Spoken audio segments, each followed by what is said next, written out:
안녕하세요 여러분. 부동산 채널 성공 맞춤표 지인의 박형진입니다. 지금까지 토지 위주로 알아봤으나 부동산은 토지만 있는 것이 아니기에 투자자는 토지뿐만 아니라 수익이 날 수 있다면 다른 분야도 알아야겠죠. 이번 영상은 토지에서 잠깐 외도를 해서 현재의 상황, 금리 상승 시기에 상가 오피스텔 등 수익형 부동산 투자 시 무엇을 주의해서 투자해야 하는지 알아보도록 하겠습니다.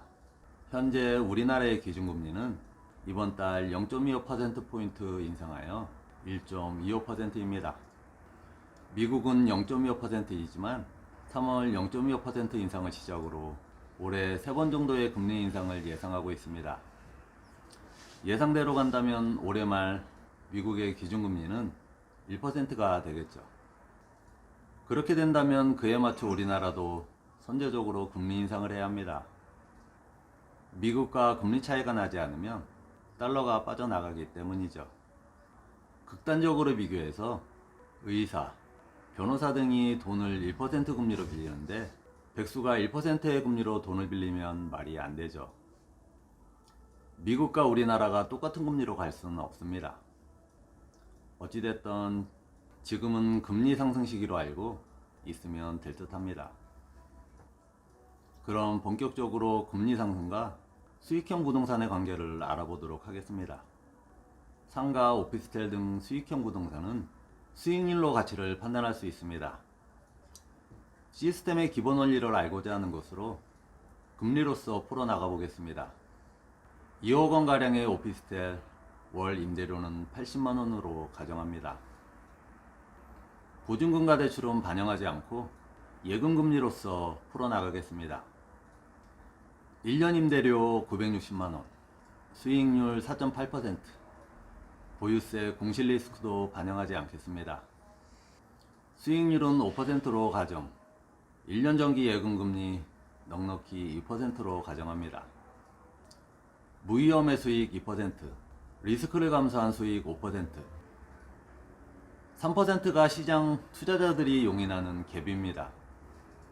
즉 예금금리보다 오피스텔 수익률이 3% 정도는 더 높아야 오피스텔 투자의 유인이 생긴다는 것이죠.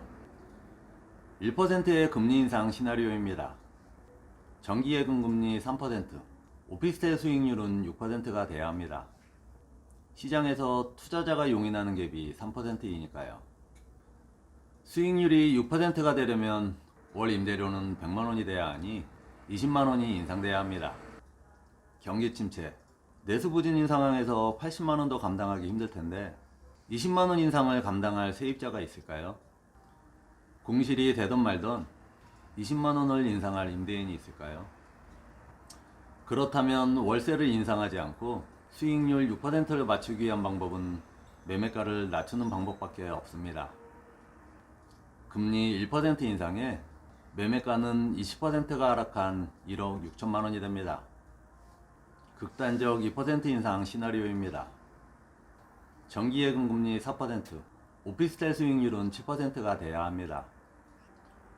월세를 인상하지 않고 80만원의 고정, 수익률 7%를 맞추기 위해서는 역시 매매가를 낮춰야 합니다. 금리 2% 인상에 오피스텔 매매가는 30% 이상 하락합니다. 빌딩, 상가 투자를 살펴보도록 하겠습니다. 이 사안의 경우 대출금리로 풀어나가도록 하겠습니다. 대출이자를 제하고도 최소 2% 이상의 수익이 발생해야 투자로서 접근한다고 가정합니다.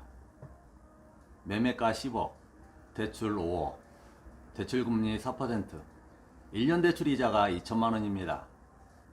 보증금과 보유세는 반영하지 않겠습니다.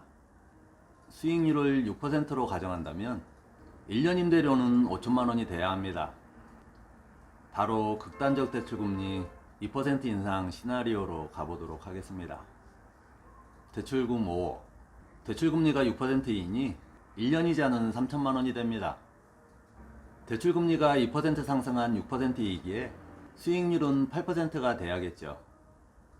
연임대료는 5천만원으로 변함이 없다고 가정하면 매매가는 7억 5천만원으로 25% 하락합니다. 매매가는 25% 하락하지만 자기 자본 하락률은 50%입니다. 경기가 좋아지고 상승세로 간다면 임대료를 인상하면 되겠지만 내수부진의 경기가 나아질 기미가 보이질 않습니다. 설상가상 코로나 시국까지 임대료 인상은 거의 불가능하다고 봐야겠죠. 결국 금리 상승은 매매가의 하락으로 이어집니다. 신도시 상가들이 왜 지금 공실로 있을까요? 고분양가로 분양받았기에 분양가에 맞춰 임대료를 산정하면 호구가 아닌 이상 임대료를 감당할 임차인이 없습니다. 임대료를 낮춰 임대하게 되면 수익률 하락으로 매매가가 낮아질 수밖에 없기에 공실로 놔두는 것이죠. 설마 하다 결국 경매로 정리되는 수순입니다. 신도시 아파트들이 빈집으로 있는 이유 중 하나도 전세가의 하락은 매매가의 하락으로 이어지니 싸게 전세를 줄 수가 없습니다. 그나마 상가보다는 버틸 수 있는 여건이 되니 그냥 빈집으로 놔두는 것이죠. 그러나 시기상의 차이, 상가 오피스텔보다 늦어질 뿐 아파트도 역시 경매로 정리되는 수순일 겁니다. 기준금리 0.25%포인트 인상, 시장금리도 0.25%포인트 인상일까요? 기준금리와는 상관없이 은행 자율로 정할 수 있는 가상금리를 적용하여 대출금리는 1% 가까이 올릴 수 있는 시스템. 우대금리라는 것이 있지만 이는 대다수 우리에게는 해당 사항이 없을 겁니다.